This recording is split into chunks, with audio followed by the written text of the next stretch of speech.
Well, I'd like to welcome you back to another episode, and it's been a long time, of the Uneducated and Untrained Pastor. And I am your host, Pastor Ronnie Qualls, out of Bowlegs, Oklahoma. And I'll quit trying to be so fidgety.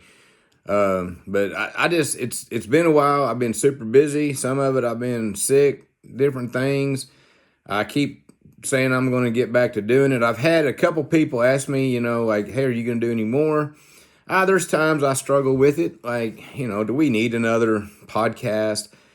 But what I wanted to do when I started this is it's for the pastor that, you probably didn't get an opportunity to go to college, to go to seminary. Maybe you're a hardworking guy. Maybe those things, that type of education wasn't for you. Nothing wrong with that.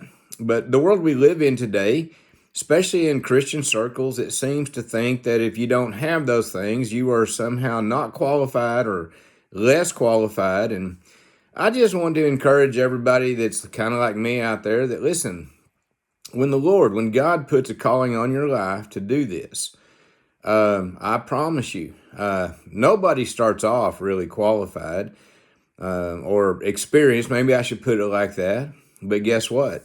Who God calls, He equips. And God is the one. And how do we go about learning and things like that? It's just the simple method of we pray to God, we read His Word, we ask to be filled with the Holy Spirit. And it's amazing what God will do in a man like that. Well, today, I just want to say this. This is the podcast that's not polished.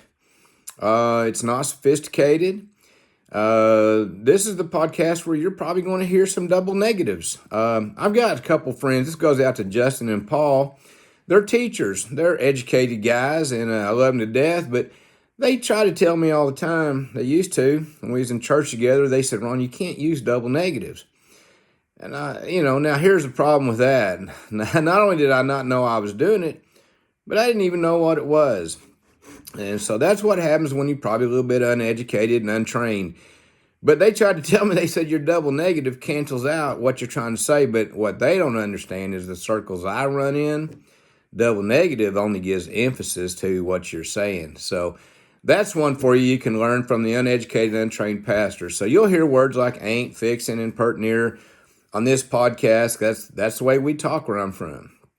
But listen, I want to talk about something a little more serious today. And I want to talk about church membership. Is it biblical? When you go to church, most churches have some type of membership. Okay, most of them will have, it's like during the invitation system. And I'm not a big fan of the invitation system or anything like that. But in the invitation system, they'll say, if you would like to be a member, would you come forward, and that'll be one of the things they throw out there for you to come down to the front, and pastor will talk to you, and they'll say, oh, I'd like to be a member here.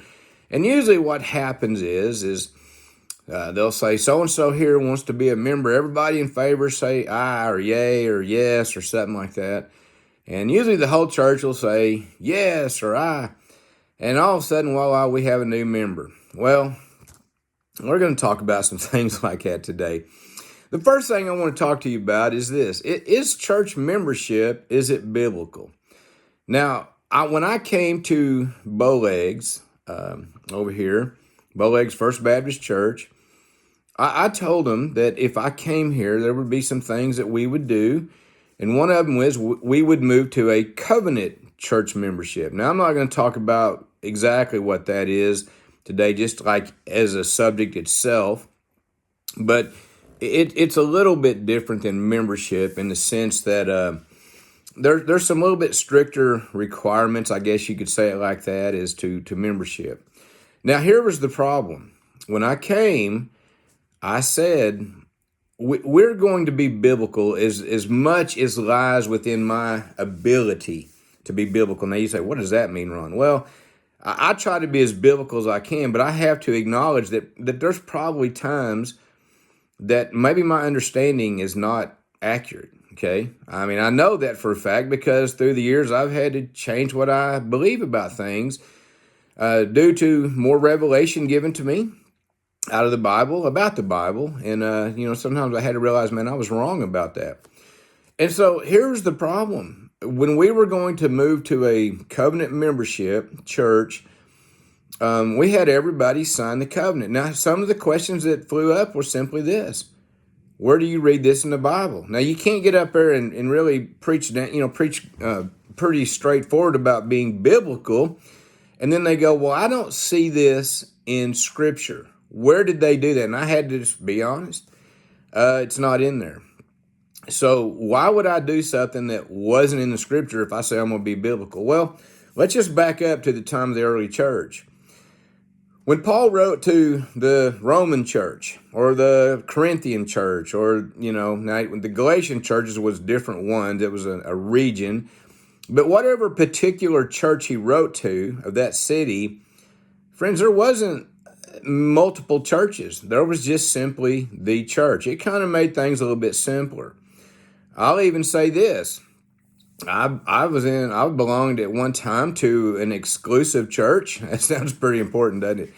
But what I mean is that this church believed they were the only church going to heaven. Okay, all others were not. We were the only ones. Now, we didn't have any type of formal membership because we didn't need one. If you were a part of that group, everybody knew who everybody was.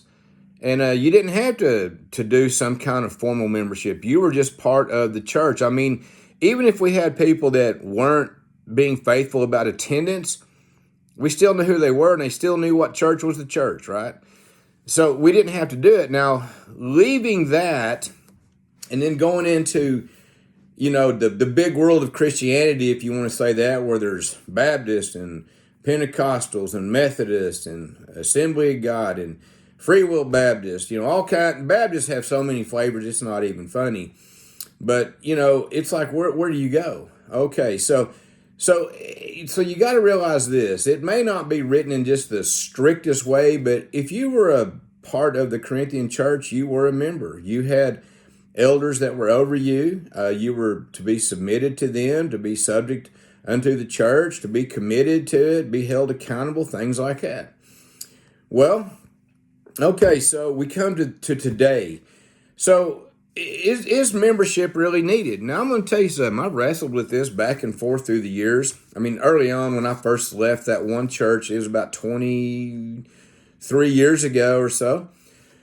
I thought we don't need membership, Christians should be, they should be who they say they are. And what would happen is we had a little home church at one time, and man, everybody was just, we were just so much in love with Jesus and loved each other and all this. And then one day, one little family didn't show up, and then that rolled into 2 weeks, 3 weeks, 4 weeks, whatever, And now when you're small, one family not showing up really shows up.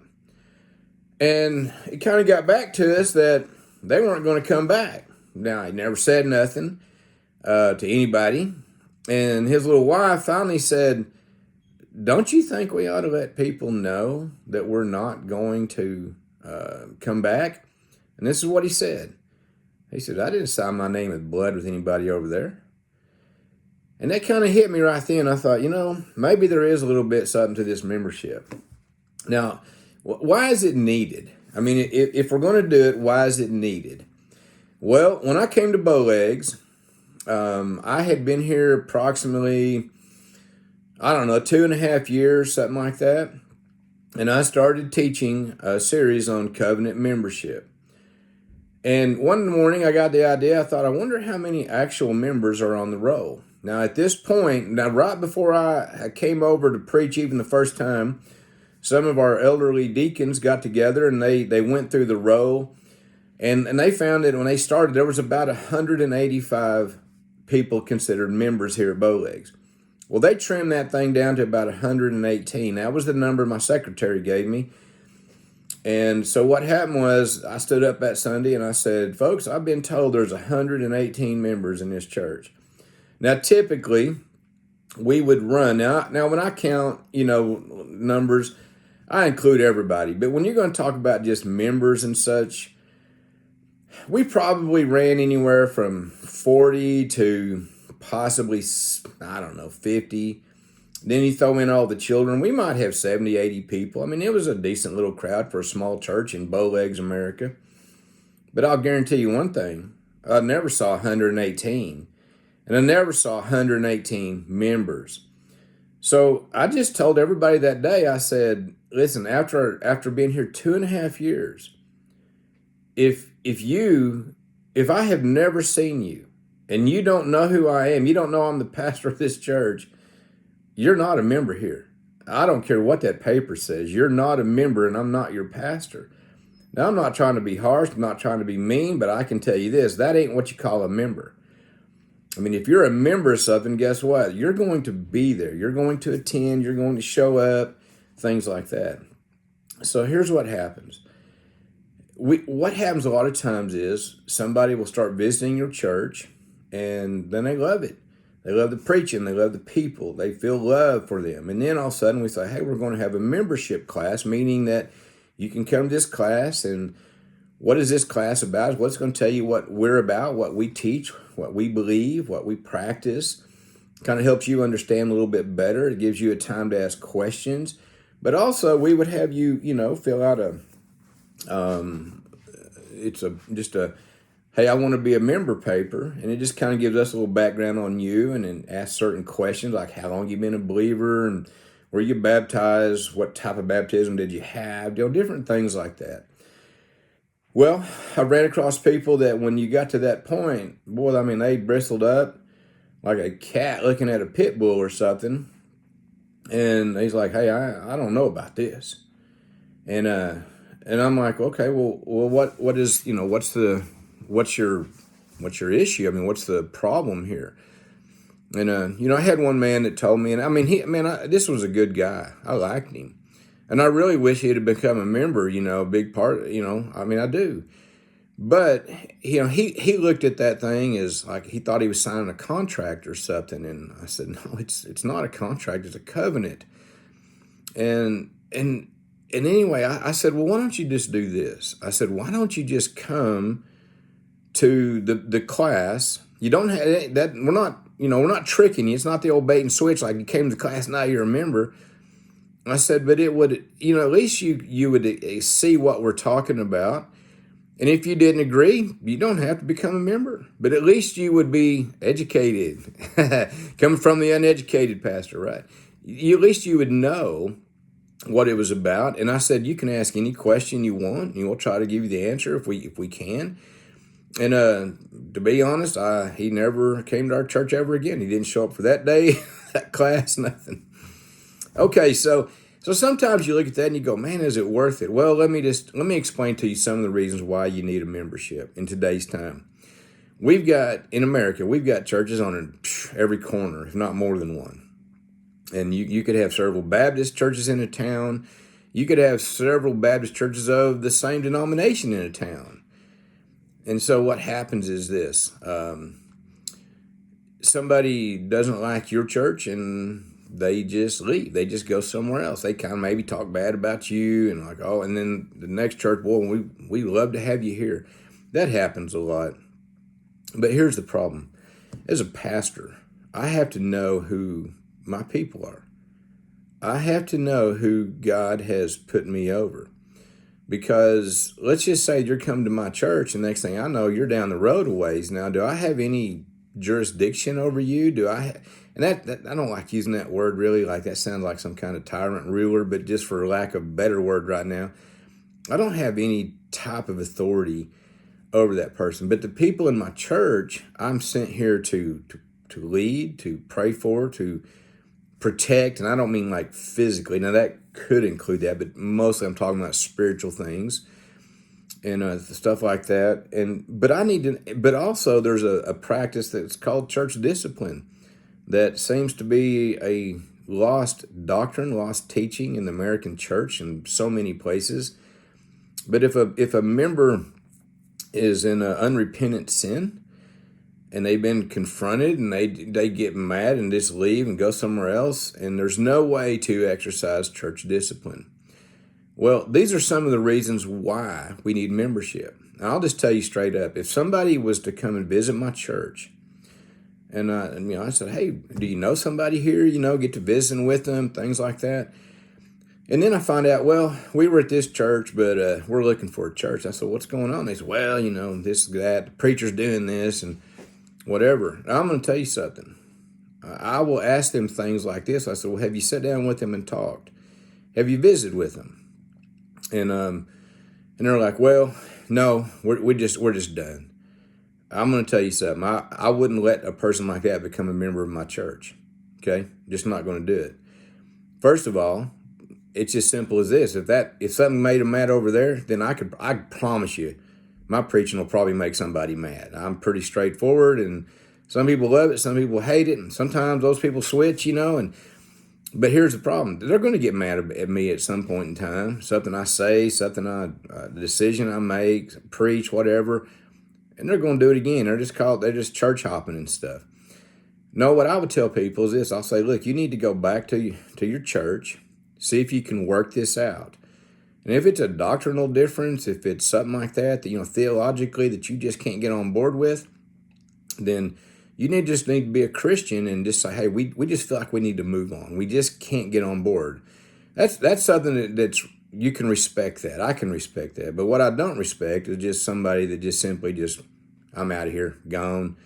And that happens all the time. The Baptist Church, Southern Baptist Church, boasts of the biggest denomination in America.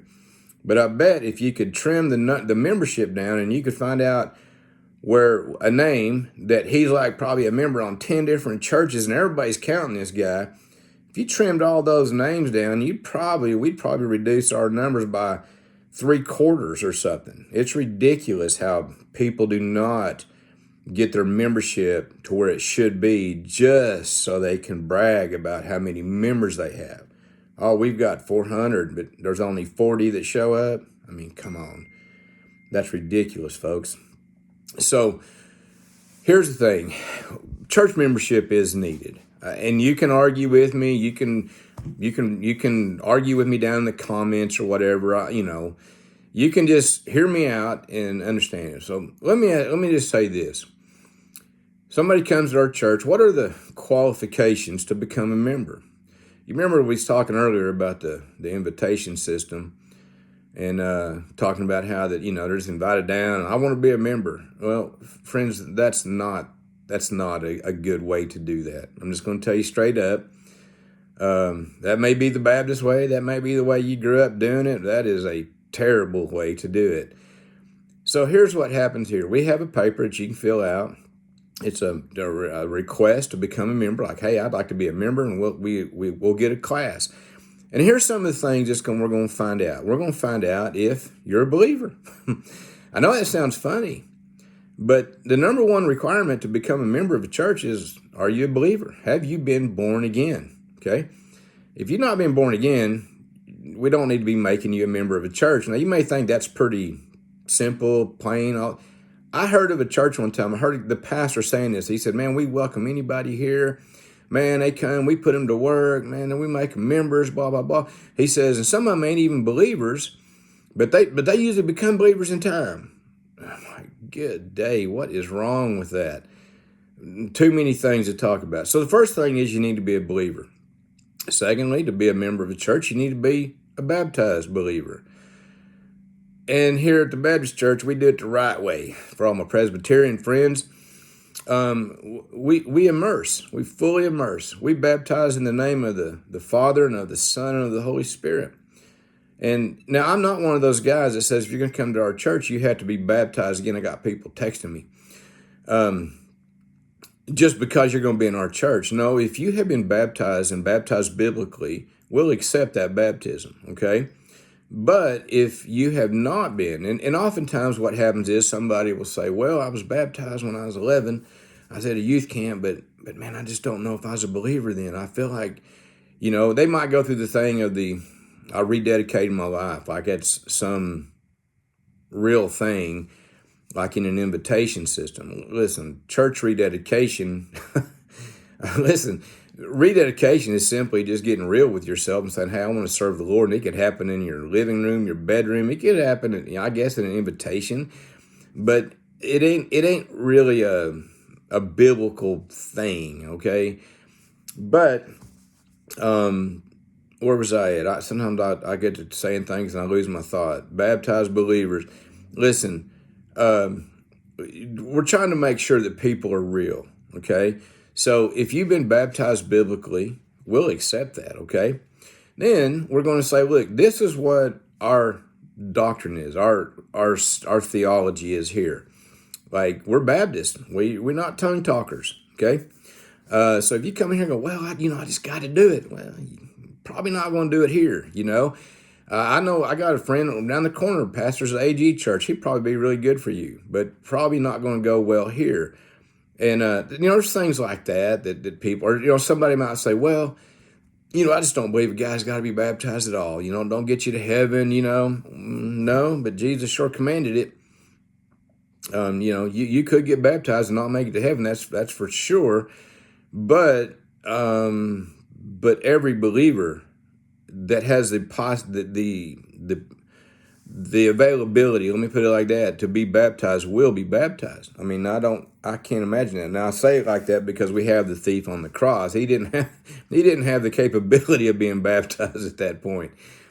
So we want to agree with doctrine, and like we have our statement of faith that we will give them all of this information. They're to read over it, and I always encourage you need to read it, because if there's something that we believe and practice that you don't, man, you may love us, but you don't want to be a part of something that you have a strong, you're at odds with something pretty strongly, like in your conviction. So there's that, and then I've got 3 words here on one line.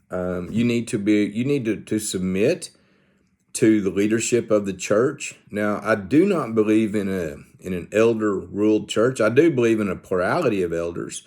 Now, I'm not saying that's, I just believe that's what the Bible teaches. That's my personal conviction and belief on that. And you need to submit to the leadership of the church. Now, I do not believe in elder ruled church. I believe in an elder led church. Okay. That's something we can talk about at some other time, but you need to be able to submit to the leadership. You need to be able to commit to the church. And what do I mean by that? Simple things like faithful attendance, faithful in giving. You're committed to what we're trying to do here. Now, the problem is my church probably say, well, Ron, we don't even know what you're doing. Well, there's times like that too. But the truth is, you need to be committed. And I'm just going to say this. Committed is this, man. If everything your church is doing, like an official meeting, let me put it like that. Like, say, we have Sunday school at 10 o'clock. You should be there. You should be committed to come to that. We do our main service at 11. You should be there. We have had small groups. We're going to go back to doing a service, on Sunday evenings. We're going to also have one night a month, and we're going to have a prayer meeting. One night a month, we will have a small group. You should be committed to attending all of those, unless something providentially hinders you. If you're sick, and we got a lot of guys that work weekends, work overtime. There's things like that keep you from it. We get that. We understand that. Some of my folks are older. They can't hardly see at night. I get it. So we're not legalistic, but what I am saying is, don't just sit at home. You should be committed to your church. Now, one thing I did mention, but I'm going to mention it again. You need to be faithful in giving to the local church. Now, some people will say tithing, giving. I don't believe the New Testament teaches tithing like just a 10%. I think that's a great place to start. But sometimes I run across young families and such that just don't have it. They feel like, and I say, listen, you set a certain number down and you just start faithfully giving, and you see how God blesses you. Now, I'm not preaching that prosperity stuff, okay? But what I am saying is, these are the things that I would say that are the qualifications to be a member. And being a member is just that. It's actually being a part of. It's taking part. It's coming in and saying, hey, I want to serve somewhere. And sometimes you're serving in a service role. Sometimes you're serving in a teaching role. We want to find out where you're gifted. And because the church is not just, hey, the pastor does everything. Man, oh my goodness, I've seen that kind of stuff. It's ridiculous. That's what we pay you for. No. Okay, first of all, you don't pay me. You support me. Secondly, I don't work for you. I serve you. There's things like that. And so, we want you to be laboring. Now, sometimes it's going to be difficult. We've only got so many spots available to teach. We can't have more classes than we do members, things like that. So, and you need to learn this. You may really have a zeal and a desire to serve in a certain area, and there may not just be really a lot of opportunities.